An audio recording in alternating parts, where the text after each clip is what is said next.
Hey everybody, I'm Mike and welcome to my channel. I love animals, I love the law, I love weird stuff, so naturally, I'm fascinated by bizarre animal laws around the world. Imagine getting fined because your goldfish is swimming in circles, bored out of its mind in a bowl that's too small. Or because your guinea pig is lonely and needs a friend. It sounds crazy, right? But in some countries, these are actual laws. From donkeys in bathtubs to frogs with stage fright, today we're diving headfirst into the wacky world of animal laws. Get ready to laugh, scratch your head, and maybe even question the sanity of lawmakers. Let's go! Our first stop on our wacky animal law world tour takes us to the Grand Canyon State, a place where donkeys apparently dream of bubble baths. Or maybe not. In Arizona, it's against the law to keep a donkey in your bathtub. I know what you're thinking. Who on earth would even try that? Well, apparently someone did. And it was enough of a problem that they had to make a law about it. Now, you might think this law is a little out there, but just imagine the chaos. Imagine coming home to find your bathtub occupied by a soaking wet, probably very annoyed, donkey. It would be like something straight out of a cartoon. And as if having a donkey in your tub wasn't bad enough, it gets weirder. Apparently in Arizona, you can't even tell the donkey to be quiet while it's enjoying its bath. That's right, folks. Silencing a donkey in a bathtub is a big no-no. Maybe they have sensitive ears, maybe they're afraid of their own echoes in the tub, or maybe, just maybe, lawmakers in Arizona have a fantastic sense of humor. Whatever the reason, this law is a hilarious reminder that truth is often stranger than fiction. Next up, we're jetting off to Italy, the land of pasta, pizza, and apparently very particular goldfish. In this boot-shaped country, goldfish are living the high life, thanks to a law that bans traditional fish bowls. That's right, folks. In Italy, your fin friends can't be kept in those cramped, round bowls. They're legally required to have rectangular tanks. So they can actually swim in a straight line for once. Apparently, round bowls are considered cruel in Italy. And honestly, when you think about it, they're right. Goldfish are social creatures who need their space. A little exercise never hurt anyone, even if you are a tiny fish. So, next time you're picturing a classic Italian scene with a quaint little fish bowl on the windowsill, think again. In Italy, goldfish are living large, or at least they're living in tanks that are large enough for them to actually enjoy. And hey, maybe this law will catch on worldwide. After all, who wouldn't want their goldfish to have a room with a view? If you're enjoying this video, don't forget to like and subscribe, because just like in Italy, goldfish need a rectangular tank to be happy. But all I need is your likes and subscriptions to be happy. So ready, set, click. Hold on to your furry little butts because we're heading to Switzerland, where the guinea pigs are anything but lonely. In this land of chocolate and cheese, guinea pigs are legally entitled to a companion. That's right, no more solitary confinement for these cuddly creatures. Swiss law recognizes that guinea pigs are social animals who thrive in the company of their own kind. And honestly, who are we to argue with that? Imagine a world where your guinea pig has a best friend to cuddle with, chat with, and maybe even share a tiny cup of tea with. It's enough to make you want to move to Switzerland and open a guinea pig sanctuary. So, if you're thinking of getting a guinea pig in Switzerland, be prepared to double the love, double the cuddles, and double the hay. Because in this country, guinea pigs come in pairs. It's the law. Bonjour from France, where the baguettes are fresh, the wine is flowing, and you absolutely positively cannot name your pig Napoleon. That's right, folks. In the land of love and liberté, there's one thing you can't freely do. Give your porcine pal the name of a certain famous emperor. Now, you might think this is just another silly law, but apparently it stems from a matter of respect. You see, Napoleon Bonaparte is considered a national hero in France, and calling your pig by his name is seen as a major faux pas.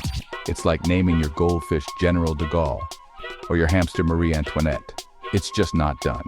So if you're ever in France and thinking of adopting a piglet, you might want to brush up on your French history and choose a name that won't offend any emperors, past or present. Next stop, Singapore, the city-state known for its cleanliness, efficiency, and its strict stance on feeding pigeons. That's right, folks. In Singapore, tossing your leftover noodles to these feathered friends could land you in hot water, or at least with a hefty fine. You see, Singapore takes its pest control very seriously. And pigeons, as much as we might enjoy their cooing and their ability to poop on statues with impressive accuracy, are considered pests. So, if you're caught tossing them a crumb, be prepared to face the consequences. The authorities in Singapore are not messing around when it comes to keeping their city spick and span. Now, you might be thinking, but pigeons have to eat too. And you're not wrong. But Singapore would rather you didn't take matters into your own hands. Or should I say, breadcrumbs. So if you're visiting this beautiful city-state, admire the pigeons from afar, but keep your snacks to yourself. G'day, mates. We're hopping over to Queensland, Australia, where the beaches are beautiful. The wildlife is wild, and owning a pet rabbit is about as common as finding a kangaroo in your kitchen. That's right, folks. In Queensland, owning a pet rabbit is illegal unless you're a magician. And no, I'm not pulling a rabbit out of a hat here. This is a real law. Apparently, this law was put in place to protect the native wildlife. Rabbits are considered pests in Australia, and they can cause a lot of damage to crops and the environment. So, unless you're planning on making your bunny disappear into thin air on a regular basis, you're better off sticking to more traditional pets. But hey, if you're a magician visiting Queensland, feel free to pack your bunny. Just be prepared to explain to customs why your furry assistant needs a work visa. Get ready to say, "Aw shucks," because we're heading north to Canada, the land of maple syrup, hockey, and a distinct lack of pet whales. That's right, folks. In Canada, it's against the law to own a whale.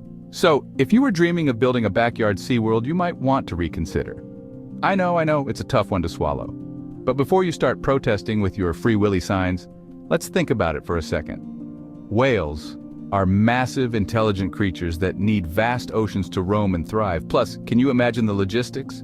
You'd need a swimming pool the size of a small lake, a constant supply of krill, and let's not even get started on the whole potty training situation. So, while it might be disappointing that we can't all have a pet whale, it's probably for the best. Let's leave the whale whispering to the experts and stick to more manageable pets, like dogs, cats, or maybe a particularly friendly beaver. Hold on to your toques, because we're venturing into the Alaskan wilderness, where the moose roam free and whispering is strictly prohibited, at least while moose hunting, that is. That's right, folks. In Alaska, it's illegal to whisper to someone while they're trying to bag a moose. Apparently, moose deserve your undivided attention and silence. I have to admit, this law makes me chuckle every time I think about it. Can you imagine the scene? You're out in the Alaskan wilderness stalking a moose, when suddenly your hunting buddy leans in and whispers, "Hey, pass the beef jerky." Next thing you know, you're both slapped with a fine for disturbing the peace, or disturbing the moose, I should say. So if you ever find yourself moose hunting in Alaska, remember to keep your voice down, your wits about you, and your sense of humor handy. After all, when it comes to wacky laws, Alaska takes the cake. Or should I say, the moose jerky. Konnichiwa from Japan, the land of the rising sun, bullet trains, and quiet frogs? That's right, folks. In the land of Zen, even the amphibians have to follow noise ordinances. In Japan, owning a frog that croaks too loudly is a big no-no. Apparently, nobody wants their meditative silence interrupted by a boisterous bullfrog. Can you imagine being reported by your neighbor for having a frog with a booming voice? Or worse, getting fined for your frog's lack of volume control? It's enough to make you want to invest in some tiny earplugs for your amphibian friend. So if you're ever in Japan and thinking of getting a pet frog, you might want to ask for a demonstration of its croaking abilities. You don't want to end up with the loudest frog on the block. Well, that's our whirlwind tour of the world's weirdest animal laws. From donkeys in bathtubs to frogs with stage fright, these laws prove that truth is often stranger than fiction. I'm Mike, and if you enjoyed this wild ride through the wacky world of animal regulations, be sure to like, subscribe, and hit that notification bell for more hilarious content. And hey, if you know of any other bizarre animal laws out there, drop them in the comments below. Until next time, remember, animals are amazing, the law is often confusing, and when in doubt, don't put your donkey in the bathtub.